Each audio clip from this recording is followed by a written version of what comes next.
Hello student, welcome to my channel Somadhan.info. আজকে অনেকদিন পরে আমি তোমাদের জন্য একটা ভিডিও নিয়ে এসেছি আমার চ্যানেলে।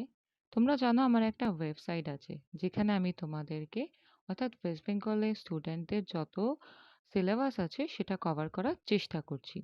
তো সেই ওয়েবসাইটে কি করে যেতে হবে এবং সেই ওয়েবসাইট থেকে কি করে সহজেই তোমরা তোমাদের প্রয়োজনীয় কন্টেন্ট নামাতে পারো সেটা তোমাদেরকে দেখাবো। কি হয়, দেখা যায় যে আমাদেরকে কোনো না কোনো সাবজেক্টের জন্য সহায়িকার প্রয়োজন হয়। তাই আমি চেষ্টা করছি যাতে তোমাদেরকে সহজে কিছু প্রশ্নের উত্তর দিয়ে দেওয়া যায় এবং আমার ওয়েবসাইট থেকে কি করে তোমরা সেই প্রশ্ন উত্তরগুলো সহজেই পাবে সেটা আজকে আমি তোমাদেরকে দেখাবো। প্রথমেই চলে যাব গুগল ক্রোমে। সেখানে গিয়ে অ্যাজ ইউজুয়াল আমার চ্যানেলের যা নাম সেটা দিয়ে তোমরা www.সমাধান বা সমাধান.info লিখে সার্চ করলেই পেয়ে যাবে আমার ওয়েবসাইট। এখানে দেখা যাচ্ছে বেশ কিছু কন্টেন্ট আমি রিসেন্ট যেগুলো দিয়েছি সেখানে দেখতে পাচ্ছি একটা তিনটে ড্যাশ রয়েছে।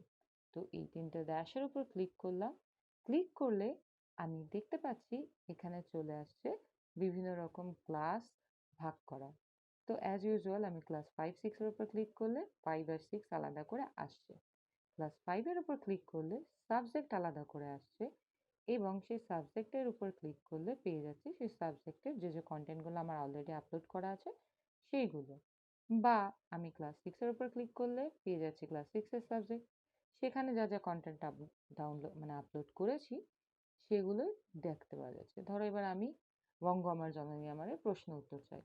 এবার এখানে ক্লিক করলাম, বঙ্গ আমার জননী আমার চলে এলো এবং এই বঙ্গ আমার জননী আমার উপর ক্লিক করার সঙ্গে সঙ্গে আমি পেয়ে গেলাম আমার প্রশ্নের উত্তর। এখানে চ্যাপ্টারের সমস্ত কোশ্চেন আনসার সলভ করে দেওয়া আছে, চাইলে এখান থেকেই দেখে লিখে নিতে পারি। বা কন্টেন্টের শেষে দেখতে পাচ্ছি click here to download the PDF. এখান থেকে ডাউনলোড করে নিলে আমি সঙ্গে সঙ্গে কিসে পেয়ে যাচ্ছি, পিডিএফ ফরম্যাটে, যা থেকে আমি সহজেই আমার সফট কপি দেখে পড়তে অসুবিধা হলে হার্ড কপি দেখে পড়তে পারবো এবং শুধুমাত্র যতটুকু দরকার আমি যতটুকুই প্রিন্ট করতে পারি, 1 নম্বর পেজ কিংবা 2 নম্বর পেজ। তো এইবার আমরা বাকিগুলোও দেখে নিই। আবার একই রকমভাবে ব্যাক করে আমি চলে যাচ্ছি 10th ড্রপ ডাউনে।